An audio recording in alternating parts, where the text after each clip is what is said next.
Perkenalkan, saya Risma Irwanti. Halo semua, perkenalkan saya Feby Febriani. Kami dari program studi S1 Manajemen di Wiyata Mandala. Kami membuat video ini untuk memenuhi ujian akhir semester pada mata kuliah Pendidikan Pancasila. Korupsi merupakan ancaman yang serius bagi bangsa Indonesia. Masih banyak orang di Indonesia yang lalai terhadap nilai-nilai yang terkandung dalam Pancasila. Sebagai contoh, kasus yang terjadi di Indonesia yaitu kasus dugaan korupsi reklamasi Pantai Losari.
Reklamasi Pantai Losari yang kami ambil dari YouTube channel seputar iNews RCTI.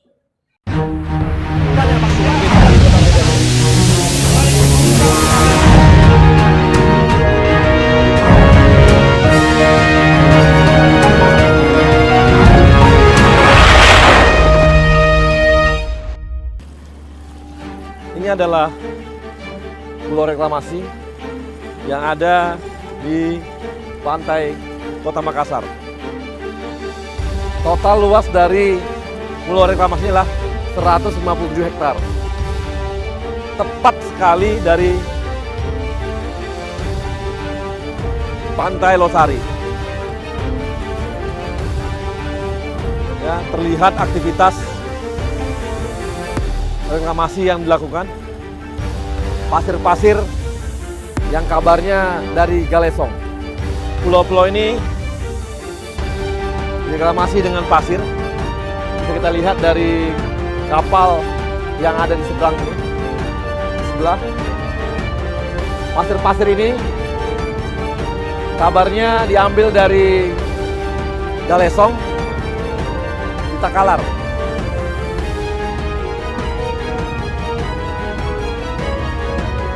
Memang megah. Ada bangunan-bangunan yang dibangun di pulau ini. Tetapi kabarnya sekitar 100 hektar lebih akan dijadikan pusat komersial. Baik hotel, perumahan, dan lain-lain. Oleh salah satu pengembang nasional yang cukup besar. Yang ada di Makassar dan di Jakarta. Reklamasi ini tidak hanya di sana. Tapi juga ada terlihat, kalau kita lihat di sebelah sana, itu juga akan direklamasi.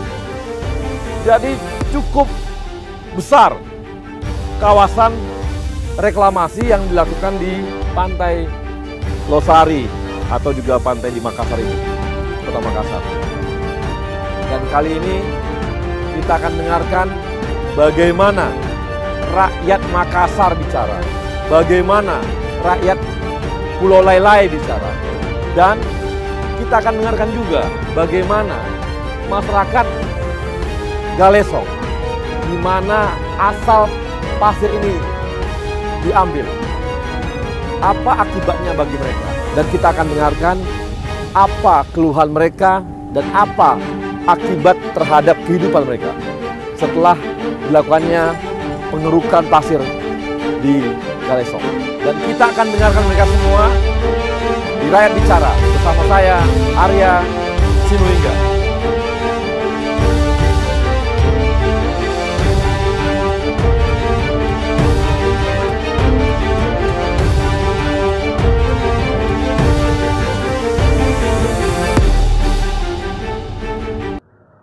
Kami akan berdiskusi mengenai kasus dugaan korupsi proyek reklamasi Pantai Losari.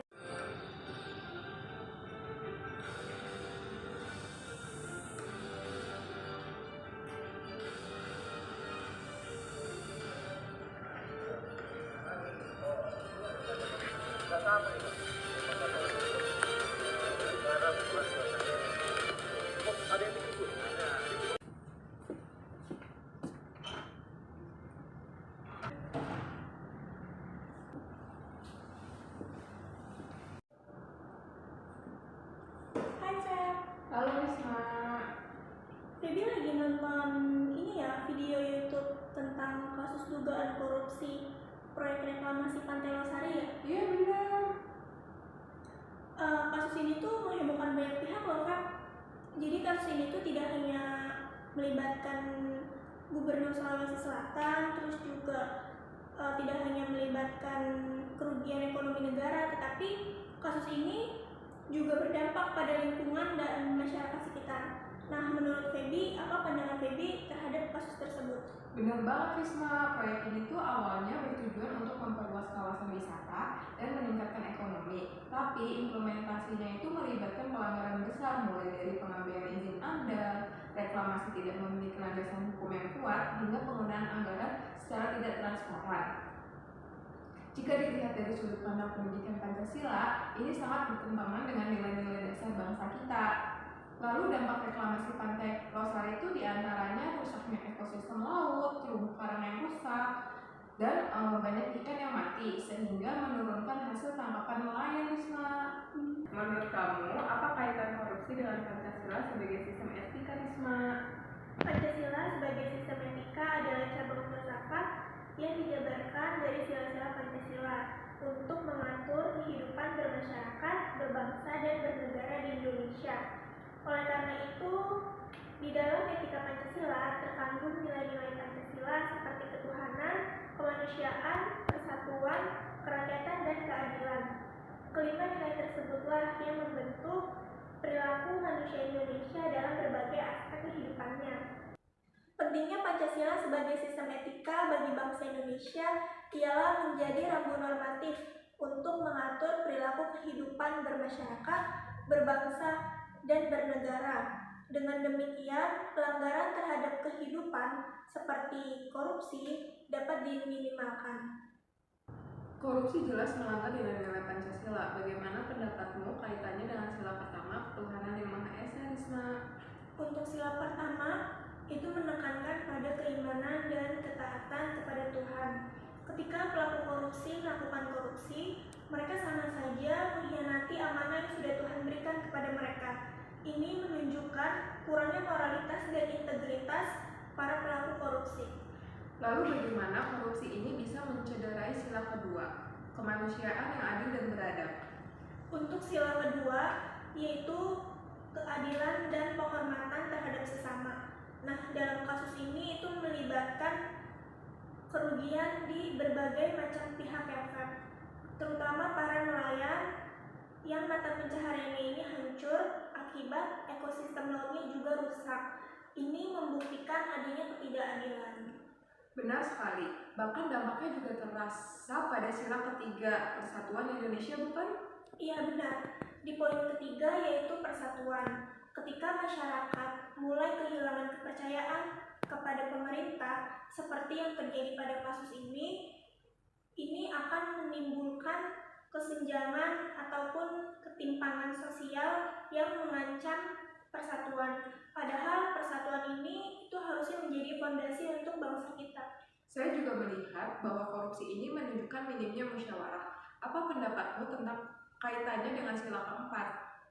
Untuk sila keempat yaitu pentingnya musyawarah untuk mufakat. Nah, pada kasus ini masyarakat sekitar itu tidak diikutsertakan dalam pengambilan keputusan proyek reklamasi Pantai Losari. Mereka tidak diberi ruang berpartisipasi. Padahal akhirnya mereka ini adalah orang yang sangat berdampak atas kasus ini.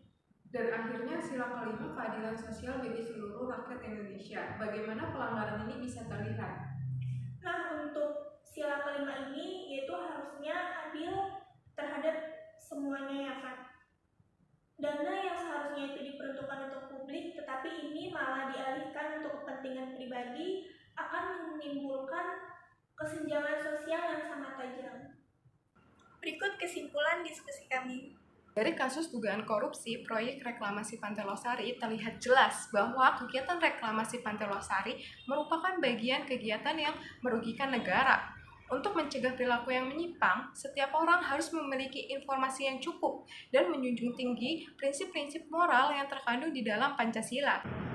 Saran dari kami sebaiknya pemerintah pusat dan para penegak hukum melakukan pengawasan yang lebih ketat agar meminimalisir terjadinya korupsi di kemudian hari.